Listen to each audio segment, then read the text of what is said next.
Hello students. Last class में हम लोगों ने आयरन एज के बारे में पढ़ा था कि आयरन एज क्या है, जो कि हड़प्पा सिविलाइजेशन के बाद आया था। हमने उसमें जो है उसका जोग्राफिकल एक्सटेंट क्या था। हड़प्पा सिविलाइजेशन के बाद जो एर्लियर एज, उसको हम वैदिक पीरियड भी बोलते हैं, ठीक है। एर्लियर आयरन एज को वैदिक पीरियड भी बोलते हैं। तो उसका वो कहाँ कहाँ तक फैला हुआ था, ये इस मैप के थ्रू हम लोग देख सकते हैं कि ये जो हमारा गंगा वैली है, यहाँ से लेके ये सिंधु वाला क्षेत्र था, ठीक है। और ये यहाँ सरस्वती नदी की बात की गई थी, गोमती की बात की गई थी, कई नदियों के बारे में। तो यहाँ पे ये सारा चीज़ जो है, ये पूरा इलाका जो है आर्यों का, एर्लियर आर्यर पीरियड का था, ठीक है। यहाँ तक ये लोग, इनका विस्तार था, ठीक है। तो ये बताया गया था कि आर्यन जो है वेस्ट एशिया से, ये हमारा वेस्ट एशिया वाला रीजन है, ये जो रीजन है वेस्ट एशिया वाला है। तो कह रहे हैं कि आर्यन कहीं यहाँ से होते हुए आए थे इंडिया में, और उन लोगों ने जो है यहाँ पे रहने वाले दस्युओं को, उन लोगों ने दस्यु यूज किया था। यहाँ के जो पहले वाले एर्लियर वाले थे वो अब इसके बाद हम लोग जो है लेटर वैदिक पीरियड के बारे में पढ़ेंगे कि लेटर वैदिक पीरियड के लोग कहाँ थे, क्या कर रहे थे। तो यहाँ पर देखिए लेटर वैदिक पीरियड में उनका जो विस्तार है और भी बढ़ गया। पहले हम लोग यहाँ पे गंगा नदी की बात कर रहे थे, इस यहाँ से फिर ये सिंधु नदी की बात थी। तो पहले उनका यहीं तक था, सरस्वती, ठीक है। अभी उनका विस्तार जो है कुछ इतना ही एरिया उस वाले मैप में था, अभी उनका विस्तार जो है यहाँ तक हो गया था लेटर वैदिक पीरियड में। लगभग ये 1000 के आसपास था, तो अभी लगभग 500 सालों में जो है 500 सालों में उनका विस्तार हुआ। वहाँ पे लगभग हम लोग बात कर रहे थे कितना, लगभग 2000 के आसपास का था वो वाला, और ये जो है 1000 या 1500 के बीच की बात है। तो 500 सालों में उनका विस्तार काफ़ी हो गया था। पहले छोटे से इलाके में थे, अब उनका विस्तार ज़्यादा हो गया है। तो लेटर वैदिक पीरियड का ये मैप है हमारा, ये भारत है, भारत देश, और ये उसमें हमने बताया था ये अपना सेंट्रल एशिया वाला क्षेत्र है, वेस्ट एशिया या सेंट्रल एशिया कह सकते हैं। ये हमारा हिमालय वाला क्षेत्र है, यहाँ हिमालय लिखा है, ये हमारा हिमालय वाला क्षेत्र है, ठीक है। ये साउथ इंडिया वाला क्षेत्र है, ठीक है। तो ये वाला इलाका जो चाइना का क्षेत्र है, ठीक है, चाइना का क्षेत्र है ये सारा अफगानिस्तान वगैरह है, अफगानिस्तान, ठीक है। ये अफगानिस्तान वगैरह, ये ईरान वगैरह का क्षेत्र है, ईरान वगैरह। ये अरब सागर है, ठीक है, अरब सागर, अरब सी जो है ये। तो क्या था, द लेटर वैदिक पीरियड स्टैंड फ्रॉम 1000 BC, लगभग रफली 1000 की बात कर रहे हैं, 1000 से 600 BC के बीच में था। In evidence of iron is found from Gandhar, Gandhar से जो है आयरन के साक्ष्य मिलते हैं, which show that iron was used from 1000 BC। मतलब आयरन की वैदिक पीरियड में, आयरन एज जनरली 1000 BC के आसपास शुरू हुआ था। ज्योग्राफिकल सिचुएशंस क्या है, कहाँ कहाँ पे थे, सप्त सिंधु क्षेत्र जो है, सप्त सिंधु क्षेत्र में था, ठीक है। Sapta Sindhu region had declined where Ganga valley become important. कहने का मतलब ये है कि पहले जो था एर्लियर वैदिक पीरियड में हम लोगों ने कहा कि आर्यन जो आए थे सप्त सिंधु क्षेत्र में बसे थे। सिंधु और उसकी सहायक नदियों वाला जो क्षेत्र था उसको सप्त सिंधु, सिंध की 7 नदियों को सप्त सिंधु बोला जाता था। लेकिन क्या है कि अब जो है सप्त सिंधु क्षेत्र का इम्पोर्टेंट कम होकर गंगा वैली की तरफ ज़्यादा बढ़ने लगे। हमने मैप में देखा ही, ठीक है, हमने मैप में इसमें देखा ही कि यहाँ पर देखिए ये गंगा, ये जो हमारा गंगा वाला क्षेत्र है यहाँ पे, ये गंगा पहले, ये गंगा वैली की बात कर रहा है, ये गंगा क्षेत्र, इसके आगे आसपास जो है जगह पे ज़्यादा बढ़ा, क्योंकि गंगा जो यहाँ चलते हुए इस तरह चलते हुए यहाँ तक आते हुए यहाँ पे मिलती है, ठीक है, यहाँ पे बंगाल की खाड़ी में गंगा मिलती है, तो इसके आसपास इलाके में डेवलपमेंट ज़्यादा हुआ लेटर वैदिक पीरियड में, ठीक है। लेटर वैदिक पीरियड में यहाँ से ज़्यादा डेवलप हुआ। अब आप देखिए अर्लियर वैदिक पीरियड में क्या हुआ था। अर्लियर वैदिक पीरियड का अगर आप नक्शा देखते हैं, ये वाला नक्शा देखिए, ये कितना छोटा सा था, ये सप्त सिंधु, ये सिंधु नदी की बात की गई, ये था हमारा सिंधु नदी की बात की गई, गोमती नदी। तो इसके आसपास इलाकों में जो है ज़्यादा देखिए विपाशा नदी थी, परुसी नदी थी, ठीक है, और आस्किनी थी, वितास्ता थी, जो तमाम तरह के 6-7 नदियों की बात हम लोग, कुंभा नदी की बात की गई थी, ठीक है। ये सारी नदियों की बात जो हम लोगों ने किया था, ये सिंधु नदी यहाँ तक आई है, ये इसकी ट्रिब्यूटरी थी सारी नदियों की, ये ट्रिब्यूटरी मतलब उसकी सहायक नदियाँ हैं। तो यही सप्त सिंधु नदी, ये सरस्वती, देखिए सरस्वती की बात की थी, ये नदियों की बात की थी, सरस्वती की, विपाशा की, परुसी की बात थी, आस्किनी की बात करी, वितास्ता की बात की थी, ठीक है। ये सारा जो है गोमती की बात की गई थी। तो ये सारे सप्त सिंधु क्षेत्र में था कि जो अर्लियर वैदिक पीरियड यहीं पे फैला हुआ था, लेकिन बाद में क्या हुआ देखिए उसका विस्तार कितना हुआ, ठीक है। गंगा जमुना तो बहुत एकदम बॉर्डर पे थे, बस वहीं पे ख़त्म था। लेकिन अभी क्या है, 500 सालों में क्या हुआ देखिए, नक्शे का जो हमारा मैप, उनका ज्योग्राफिकल मैप है, कैसे बदला, ये पूरा बदला। गंगा, पहले ये गंगा यमुना यहीं तक उनका इलाका था, लेकिन अब देखिए उनका विस्तार यहाँ के बजाय यहाँ पर भी होने लगा, यहाँ तक लोग पहुँचने लगे। ग्रेट, ये यहाँ सब आगे हम और भी इसमें पढ़ेंगे, मगधा एम्पायर क्या है, महाजनपद क्या है, इसके बाद का चीज़ें हम पढ़ेंगे। तो कहने का ये इसमें यही मतलब है, ये जो इसमें बोल यही रहा है कि हमारा क्या था, सप्त सिंधु क्षेत्र से इम्पॉर्टेंट हट के, मतलब उनका विस्तार जो है गंगा वैली में होने लगा। अब ये बताए फिर अब उनकी पॉलिटिक्स के बारे में भी वहाँ पे और क्या बदलाव आए उनके पॉलिटिकल ऑर्गेनाइजेशन में। The sabha and samiti continue to hold the ground but their character change. उस समय सभा और समितियां उस समय भी थी, इस समय भी सभा समितियां कंटिन्यूअस हैं। और क्या हुआ, womens were no longer permitted to sit in the sabha. कहने का मतलब पहले उस समय लेडीजों को सभा और में जो है बैठने की, भाग लेने की इजाज़त थी, लेकिन अब क्या है, लेटर वैदिक पीरियड में क्या हुआ, अब लेडीजों को सभा में बैठने की इजाज़त नहीं दी गई। And it was now dominated by the nobles and ब्राह्मण। कहने के बाद नोबल्स ब्राह्मणस का मतलब जो अब सभा में सिर्फ जो है आम जनता या लोगों का जो है भागीदारी कम हो गई, या उनका जो है इम्पोर्टेंट कम हो गया, बल्कि सभा में अब जो है नोबल्स जो बड़े बड़े अधिकारी या बड़े बड़े रिच पर्सन थे, ठीक है, उनको कहा जाता है नोबल्स। और ब्राह्मणनाथ जो है उस समय के जो पूजा पाठ कराने वाले लोग हुआ करते थे, राजा को जो सलाह देने वाले थे, उनका जो है डोमिनेंस बढ़ गया। ये कहने का मतलब है कि कैरेक्टर ऑफ पॉलिटिक्स चेंज है, मतलब अब एक प्रॉपर क्लास डिवीजन देखने लगा। पहले क्लास डिवीजन थोड़ा सा कम था, लेकिन अब वर्ग जो है वर्गों में बंटवारा होने लगा, धीरे धीरे बंटवारा होने लगा। ये बताने का ये मतलब है।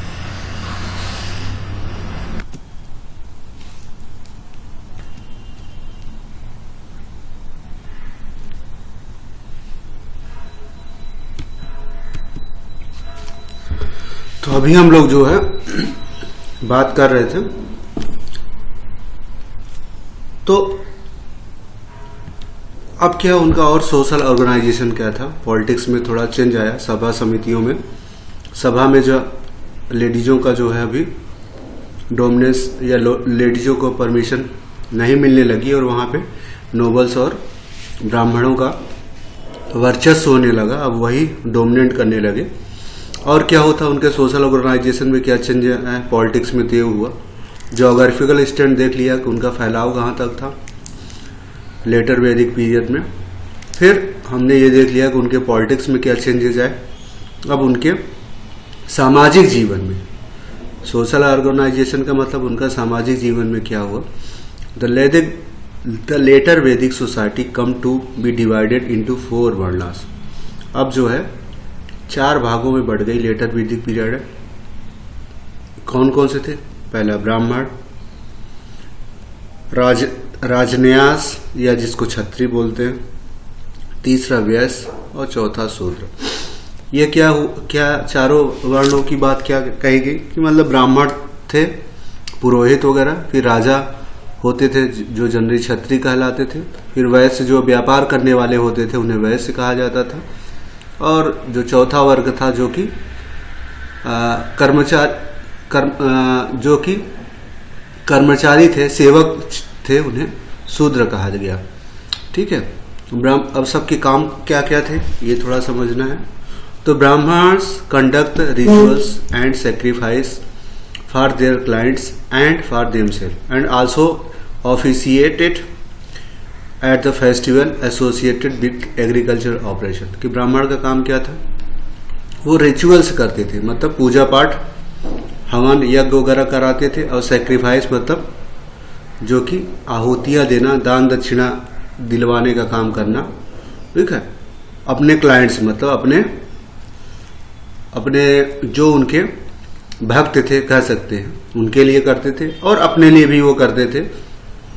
और वो क्या कहते हैं? उनको ऑफिशिएटेड एट द फेस्टिवल, मतलब उनको जो खेती से संबंधित जो भी फेस्टिवल मनाए जाते थे उसमें उनको निमंत्रित किया जाता था, वो आते थे और उसको शुरुआत कराते थे, ये कहने का मतलब है। फिर क्षत्रिय का काम का ये दे वेयर वॉरियर क्लास, मतलब ये लड़ाके क्लास थे जो युद्ध लड़ते थे। Fight for the safety of nation, तो इनका काम था देश की रक्षा के लिए लड़ाई करना, युद्ध करना। और ये and to provide service for a just ruling system. ठीक है। और वो रूलिंग सिस्टम को जो है सर्विस प्रोवाइड करते थे, राजाओं के लिए लड़ते थे क्योंकि क्षत्रिय भी उसी के क्लास से आते थे। जो तीसरे लोग थे वैश्य, व्यापारी वर्ग थे, constituted the common people, generally were common people, and they were assigning the producing functions such as agriculture, cattle, breeding etc. तो वैश्य का काम क्या था? खेती बाड़ी करना, जानवरों का पालन पोषण करना। ठीक है। ये सारा जो भी प्रोडक्शन का काम था, व्यापार का भी बाद में व्यापार वगैरह भी यही करने लगे थे। ठीक है। ये कहने के बाद all the 3 higher were share one common feature. ठीक है। ये जो ऊपर के तीनों की बात की गई, ये वाला क्लास की, ये वाले क्लास की, ये वाला, इनकी क्या खूबियां थी? ऑल द 3 हायर वर्ण मतलब ये तीनों जाति वाले क्या वन कॉमन फीचर था उनके में, एक समानता थी। दे वर नोन एज द्विजा मतलब ट्वाइस बार्न करने का मतलब एक बार मारने के बाद दोबारा ये फिर से पैदा हो सकते हैं। लेकिन चौथे वाला जो सिस्टम था, चौथे वाला जो वर्ण था, उनको क्या कहा? Deprive of sacred thread ceremony. उनको जो है जो गुप्त धार्मिक संस्कार थे उनसे दूर रखा जाता। ठीक है। With this being imposition of disability on the Shudra, तो disability on the Shudra. Fourth one were deprived of sacred thread ceremony, and with this began the imposition of disability on the शूद्र। इसी से जो है जो चौथे वर्ण के ऊपर जो है तमाम तरह की जो है रिस्ट्रिक्शन लगाए जाने लगे कि वो उनको जो है धार्मिक कामों में पार्टिसिपेट नहीं कराया जाता था। ठीक है। ये सारी चीजें थी। अब और क्या हुआ? अब उनके देवताओं में क्या चेंज आ गया? पहले तो देखा था उनके देवताओं लिमिटेशन थी, अभी क्या है? Indra and Varun last there previous symbol. पहले क्या थे? इंद्र और वरुण को ज्यादा डोमिनेंट पोजीशन थी, लेकिन अब किसको जो है? प्रजाति जो है अब भगवान भी बदल गए। पहले इंद्र और वरुण इंपॉर्टेंस रखते थे, लेकिन अब जो है उसकी जगह कौन आ गए? प्रजापति, जिसको विष्णु भी बोलते हैं। ठीक है, सुप्रीम पोजीशन। अब विष्णु सुप्रीम पोजीशन में आ गए, जिसमें क्या थे? रुद्रा, जिसको शिव भी कहते हैं। Rudra and Vishnu become more important then before. अब जो है शिव और विष्णु जो है ज्यादा इम्पोर्टेंट उनका हो गया पहले से ज्यादा। Pushan become the God of शूद्र। जो पूषण देवता थे वो सिर्फ शूद्रों के देवता थे। ठीक है। ब्राह्मणा monopoly over divine knowledge was establish. अब जो है ब्राह्मणों का जो है धार्मिक ज्ञान पे उनका पूरा एकाधिकार हो गया। ठीक है, पहले थोड़ा कम था, लेकिन अभी उनका धार्मिक ज्यादा अधिकार हो गया। एंड एलोबरेट सिस्टम या योजना डेवलप। अब जो है यज्ञ जो थे काफी बढ़ा चढ़ा के यज्ञ होने लगे थे। ठीक है, पूजा पाठ का बोलबाला होने लगा था, ये कहने का मतलब है। पहले कम था और अब बड़े बड़े यज्ञ होने लगे थे। जैसे यज्ञ होने लगे तो ब्राह्मणों का जो है मोनोपोली मतलब एकाधिकार। ठीक, मोनोपोली मतलब डोमिनेंट पोजीशंस होने लगा। अमंग द इम्पोर्टेंस वन, जो यज्ञ होते थे उनमें से कौन से इंपॉर्टेंट थे? राजसूर यज्ञ, अश्वमेघ यज्ञ और वाजपेयी यज्ञ। तो ये 3 तरह के यज्ञ इंपॉर्टेंट हो गए थे। ठीक है, तो लेटर वैदिक पीरियड में और क्या क्या था उसके बारे में थोड़ा सा जान लें। पोट्री उनकी कैसी थी? पेंटेड ग्रे वेयर, जो उनके बर्तन बनते थे उस पर ग्रे वेयर की पोट्री थी और काली थी। रेड कहने के मतलब 3 तरह की पोट्रियां लेटर पीरियड में जो है ज्यादा इंपॉर्टेंट है। Painted grey, black and red pottery. एक जगह थी बोगासकोई इंस्क्रिप्शन में कहा गया। बोगासकोई इंस्क्रिप्शन में ये बताया गया, ये इंस्क्रिप्शन मिला था, कहीं लिखा बोगासकोई जगह है, वहां पे वो मिला था। It is inscription found in 1400 BC के आसपास जो है मिला था। कहाँ? Asia minor. एशिया माइनर कहाँ पे है? तुर्की के पास। तो वहां 4 भगवान मेंशन है, 4 gods mention in it, where Indra, Varuna, Mitra और नसत्य। 4 गॉड का है बोगासकोई इंस्क्रिप्शन जो तुर्की के पास है, वहां मिला है। और क्या है कि ऋग्वेदिक सेटलमेंट के बारे में है। The Aryan did not lead a settled life. कहने में आर्यन जो है एक अस्थाई लाइफ नहीं जीते थे। उनके में क्या था? Horse play the most significance role in their life. मतलब उनके लाइफ में जो है घोड़े का बहुत महत्व था। Their earlier life seem to have mainly pastoral, agriculture and a secondary occupation. Sorry, उनके पास पॉस्चरल जो था मेन उनका ऑक्यूपेशन था, एग्रीकल्चर उनकी दूसरा व्यवसाय था। मतलब जानवरों का पालन करना ही उनका पहला व्यवसाय था। दूसरा एग्रीकल्चर तो बस काम का था। शुरुआत के आर्यों की जो सोसाइटी के बारे में बता रहे हैं, अर्लियर आर्यों की। अब क्या है यहाँ पे बता रहे हैं कि और भी क्या था? ऋग्वेदिक गॉड्स क्या क्या थे? The Aryan were natural worshipper. Aryan कहा पहले वो प्रकृति की पूजा करते थे। There were neither temple nor idol. कोई मंदिर के साक्ष्य वहां नहीं मिलते, न मूर्तियों के। The mode of prayers were recitation of मंत्र। पहले शुरुआत में जो है पूजा पाठ का क्या था? मंत्रों का उच्चारण ही पूजा पाठ था। सेक्रीफाइस वाज ऑफर्ड फॉर प्रजा, पशु। ठीक है, एंड दाना। तो कहने का मतलब है जो सेक्रीफाइस थी, जो दान दक्षिणा दिया जाता था प्रजा, चिल्ड्रन का, जानवरों का, और धना जो था, धन का जो है, इसका धन का दिया जाता। Not for spiritual upliftment, not for